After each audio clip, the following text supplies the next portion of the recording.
Global koronavirus pandemiyasının fonunda Türkmenistan'ın häkimetleri mekteplerde din jalyşy uzaltmazlygy karar etdiler. Ilaty maska giyip infeksiýadan gorunmagy gadagan etdiler we müňler çadymyň gatnaşmagyndaky sport çärelerini planlaşdyrdylar. Şol burakda da Türkmenistan COVID-19 keselinden gorunmak üçin Birleşen Ştatlardan 1 million Amerikan dollary çemeti möçberde pula eý bolar. Birleşen Ştatlar Türkmenistan'a COVID-19'dan gorunmak üçin medisina kömegi görnüşinde 920 müňden gowrak Amerikan dollaryny çykardylar. Bu arada Birleşen Ştatlaryň Aşgabatdaky elçihanasynyň web saytynda habar berilýär. Bu pul laboratoriýa sistemalaryny taýýarlamak üçin goldaw keselçilikli ýagdaýlary gözläp tapmagy we epidemik gözegçiligini aktivleşdirmek, çäre görmek üçin tekniki bilermenleri taýýarlamak we taýýarlygy üpçün etmek, töwekkülçilikler barada habar bermek ýaly maksatlar üçin niýetlenýär.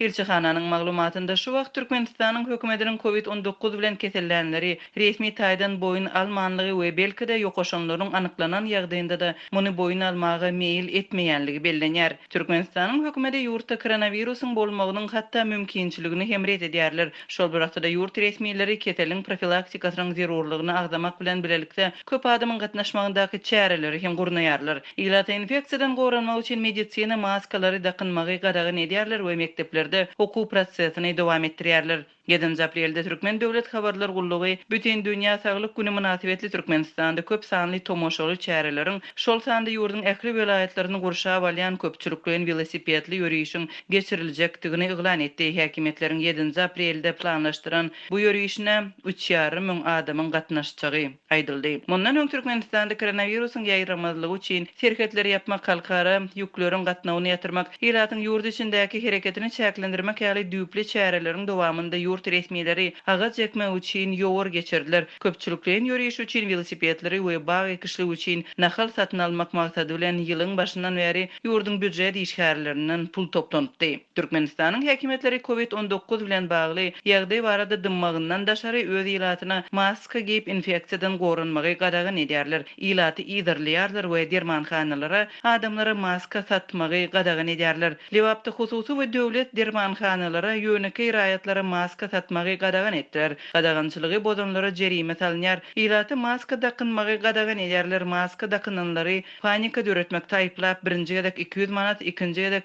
2000 manat jerime töledýärler ýa-da 10 günlük tutsak edýärler diýip habarçymyz 7 aprelde habar berdi. Onuň sözlerine görä etraplarda polisiýa köçelerde maskaly ýören adamlary ýyzarlap tutmak boýunça işlerini güýçlendiripdir. Türkmenistanyň mekteplerinde okuw dowam etdirildi. Ýurtda koronawirusa garşy çäre görmek